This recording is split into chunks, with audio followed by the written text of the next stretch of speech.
Bonjour à tous, on se retrouve aujourd'hui pour un petit retour sur le Google I/O 2012. Alors, pour ceux qui ne le savent pas, c'est simplement la plus grande conférence de Google qui a lieu donc chaque année et qui permet au grand Google de présenter toutes ces nouveautés.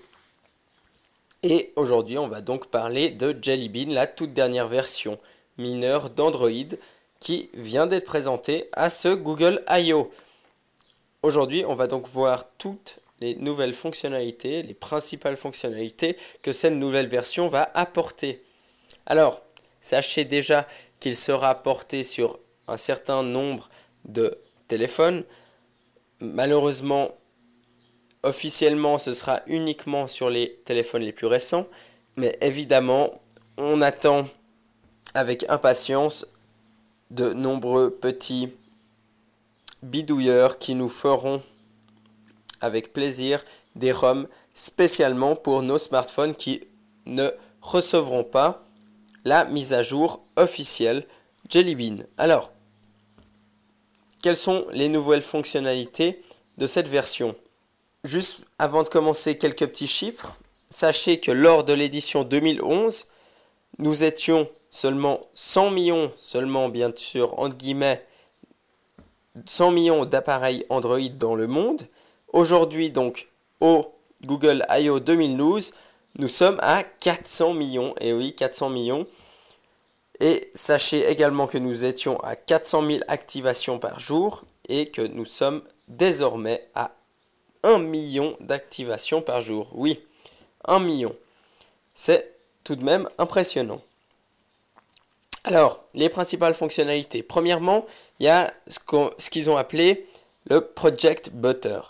C'est en fait une technologie qui va rendre le téléphone bien plus réactif et donc plus fluide également et plus sympa donc à utiliser.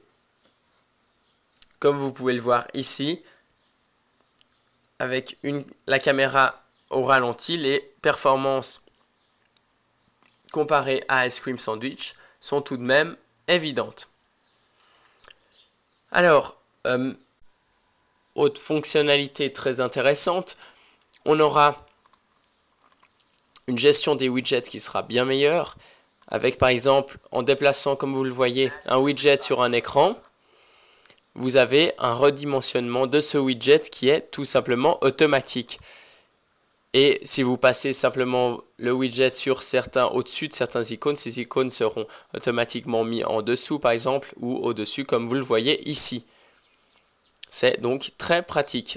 Et vous pouvez, comme vous pouvez le voir, glisser, lancer d'une certaine manière avec votre doigt le widget en haut de l'écran ou n'importe quelle icône et cela le supprime de l'écran d'accueil donc. Petit exemple de la reconnaissance vocale qui est devenue vraiment apparemment excellente. Comme vous pouvez le voir, un texte est donc dicté ici et celui-ci est écrit donc en direct. Et ça marche vraiment bien et cela hors ligne. C'est ça la principale donc nouveauté, c'est-à-dire que vous n'avez plus besoin d'avoir une connexion internet pour obtenir ça. Nous avons également de nouvelles fonctionnalités au niveau de l'appareil photo qui sont très intéressantes. Vous pourrez, comme vous le voyez, donc prendre une photo et switcher très facilement, voilà comme ceci, sur l'ancienne photo, sur la photo en fait que vous venez de prendre, ce qui est très pratique. Et comme vous pouvez le voir, avec un pinch zoom, comme on dit, un pincement des doigts, vous avez une visualisation de toutes vos photos, en plus de l'écran de l'appareil photo directement, qui se trouve donc tout à gauche de la série de photos. Autre grande nouveauté, eh bien, ça se passe dans la barre de notification. C'est très intéressant, comme vous le voyez ici.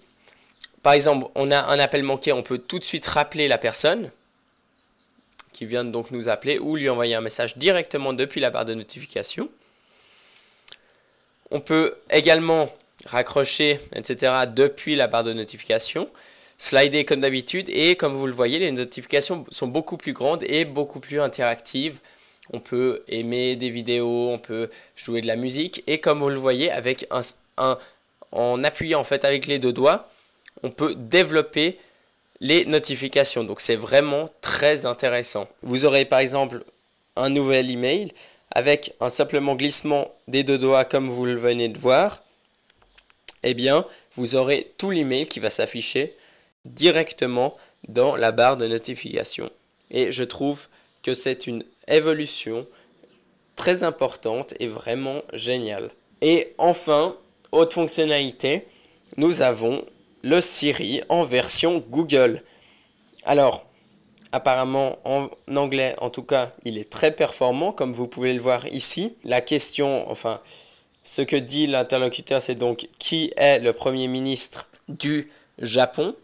Eh bien, toute la réponse s'offre donc directement à vous.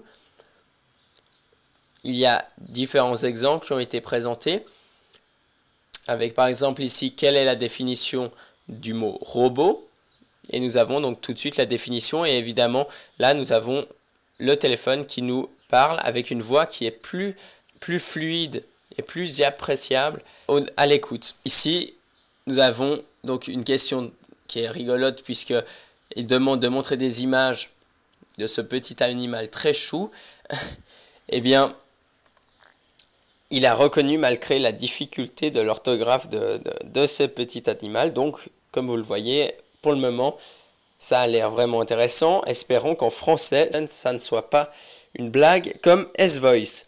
Autre nouveauté, c'est Google Now, une application qui va en fait vous informer, vous donner des informations qui se basent donc sur vos habitudes pour vous présenter, avant que vous le demandiez, différentes informations pertinentes qui peuvent vous intéresser. Alors, imaginons que vous avez un rendez-vous et que vous n'êtes pas sur place, Google vous notifiera lorsqu'il faudra partir ou selon la distance avec le prochain rendez-vous, le trafic, le prochain bus ou métro, etc. Et donc tout cela en fonction de vous. Ça fait un tout petit peu peur puisque Google va vraiment connaître votre vie de fond en comble. Mais c'est vrai que c'est quand même quelque chose à dire et qui paraît vraiment intéressant. Et évidemment, il y a plein d'autres choses. Évidemment, sur les trafics, sur le trafic, comme je l'ai dit, sur les transports en commun également, pour connaître le prochain bus qui passe à côté de vous. Également aux aéroports, de connaître les terminales pour n'importe quel avion, etc. Voilà, donc c'est vraiment intéressant. On aura d'autres fonctionnalités également intéressantes pour lesquelles je n'ai pas d'image. Mais par exemple, nous avons le transfert de fichiers avec BIM. Donc ça vous permettra de transférer n'importe quel fichier ou lien, etc. en deux smartphones en collant simplement dos à dos ceci. Pour les petits pirates, mauvaise nouvelle, il va y avoir un cryptage des applications. Donc pour éviter le piratage, une clé unique sera délivrée à un acheteur d'une application payante. Donc ce ne sera pas réutilisable. Et sachez également qu'il y aura des mises à jour intelligentes, c'est-à-dire que par exemple lors de la mise à jour d'un jeu volumineux, eh bien seules les nouvelles données qui sont donc ajoutées par la mise à jour seront téléchargées. C'est-à-dire qu'il n'y aura pas un retéléchargement complet des données. Et c'est pareil pour n'importe quelle application. Seules les nouveautés seront téléchargées, seuls les quelques fichiers nouveaux seront téléchargés. Et un des avantages notamment, c'est évidemment gagner en rapidité, mais également gagner au niveau des données si vous vous trouvez sur un réseau 3G. Voilà à peu près toutes les nouvelles principales fonctionnalités sur Jelly Bean. Maintenant, il n'y a plus qu'à, comme on dit. Évidemment, on attend avec impatience, en tout cas pour ma part, cette nouvelle version sur mon Galaxy S2. Donc je compte sur les développeurs et évidemment sur tous les petits bidouilleurs qu'on connaît pour nous confectionner des ROM adaptés avec cette toute nouvelle version. Sachez que je ferai également une petite vidéo pour les autres nouveautés qu'il y a eu donc à ce Google I.O. mais qui ne concernent pas directement Android mais Google en général. Voilà. Merci à tous. Je vous invite comme d'habitude à vous abonner à ma chaîne YouTube et de me suivre sur Facebook, Google+, et Twitter. Et je vous souhaite une excellente fin de semaine. Voilà.